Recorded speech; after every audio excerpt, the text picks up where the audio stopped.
बिस्मिल्लाहिर्रहमानिर्रहीम अस्सलाम वालेकुम फ्रेंड्स, ये वो मीन एवोल्यूशन चैनल पे सुफियान नई वीडियो नए टॉपिक के साथ हाजिर है। फ्रेंड्स, आज की हमारी वीडियो का टॉपिक पाकिस्तानी ई वीज़ा है। अगर आप दुनिया के इस वक्त किसी भी मुल्क में मौजूद हैं और आप पाकिस्तान का ई वीज़ा जो है वो अप्लाई करना चाहते हैं, तो इसमें कौन कौन से डॉक्यूमेंट्स की आपको ज़रूरत होगी, वीज़ा फ़ीस कितनी है, कितने अरसे के बाद जो है इसका रिजल्ट आएगा, कौन से लोग पाकिस्तान का ई वीज़ा अप्लाई कर सकते हैं और कौन से लोग जो है ऑन अराइवल पाकिस्तान का ई वीज़ा ले सकते हैं, पूरी डिटेल आज की वीडियो में आपको जो है वो बताई जाएगी। फ्रेंड्स, वीडियो को जो है वो स्टार्ट करते हैं। इस वक्त मिनिस्ट्री ऑफ फॉरेन अफेयर की ऑफिशियल वेबसाइट पे इस वक्त जो है मैं मौजूद हूँ। इसका लिंक भी मैं नीचे डिस्क्रिप्शन में दे दूंगा। जब भी आपने इसका वीज़ा अप्लाई करना होगा तो इसी ऑफिशियल वेबसाइट से आपने ई वीज़ा जो है वो पाकिस्तान का अप्लाई करना होगा। फ्रेंड्स, वीडियो में आगे बढ़ने से पहले मैं आपको बताता चलूँ कि कुछ पाकिस्तानी ई वीज़ाज़ की मैं यहाँ पे आपको पिक्चर जो है वो दिखा देता हूँ। ये अफगान नेशनल है जिसका हमने वीज़ा अप्लाई किया था और उसको वीज़ा जो है वो ग्रांट हुआ है। ये आप देख सकते हैं, अफगान नेशनल है। इसी ये बेसिकली एक्सटेंशन है। नीचे मैं स्क्रॉल डाउन करूंगा, ये बांग्लादेशी सिटीज़न का ई वीज़ा है।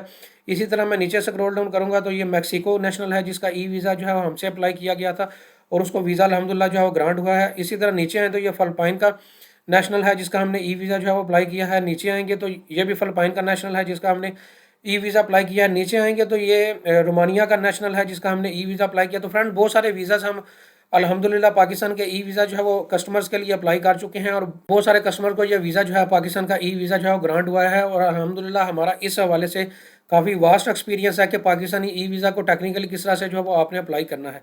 फ्रेंड्स, आप टॉपिक की तरफ जो है वो वापस आते हैं। अगर आप भी जो है वो पाकिस्तानी ई वीज़ा जो है एक प्रोफेशनल तरीके से और एक अपडेटेड इन्फॉर्मेशन के साथ आप हमसे अप्लाई करवाना चाहते हैं तो डिस्क्रिप्शन में मेरा व्हाट्सअप नंबर भी मौजूद है, ईमेल एड्रेस भी मौजूद है। वहाँ से आप रब्ता करके पेड कंसल्टेशन जो है वो ले सकते हैं। फ्रेंड्स, इसके अलावा पाकिस्तानी ई वीज़ा के अलावा कनाडा, यूएस, न्यूजीलैंड, ऑस्ट्रेलिया, इसके अलावा शेंगन या दुनिया के किसी भी मुल्क का विजिटर वीज़ा, टूरिस्ट वीज़ा अगर आप प्रोफेशनल तरीके से फाइल प्रिपरेशन हमसे जो है वो करवाना चाहते हैं तो उसके लिए भी आप हमसे जो है वो रब्ता कर सकते हैं।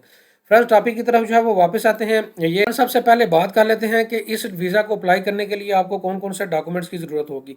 फ्रेंड, 3 डॉक्यूमेंट्स की आपको जो है वो ज़रूरत होगी, जिसमें आपने पासपोर्ट की कॉपी देनी है, एक पिक्चर देनी है वाइट बैकग्राउंड के साथ।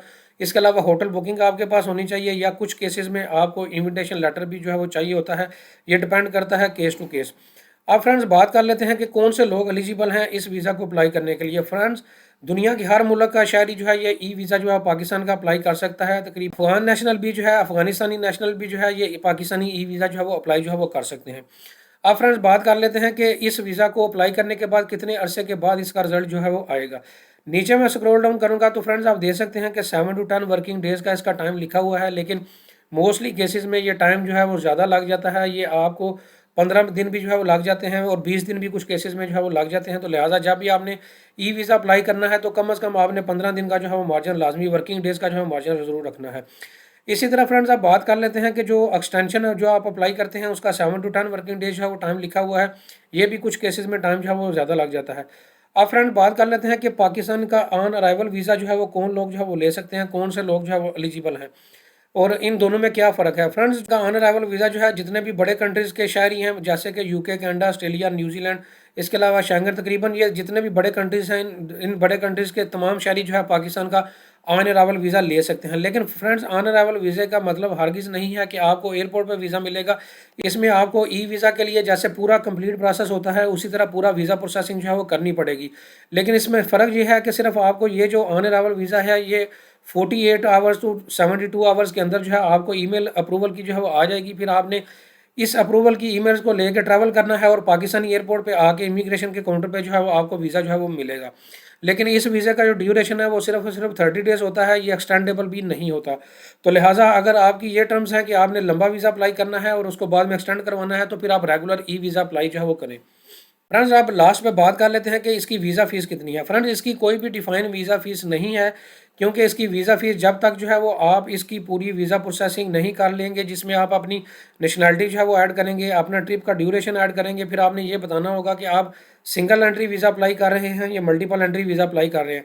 जब तक ये पूरी डिटेल आप अपनी फॉर्म के अंदर नहीं डाल देंगे तब तक जो है आपके डैशबोर्ड पे वीज़ा फ़ीस शो नहीं होगी।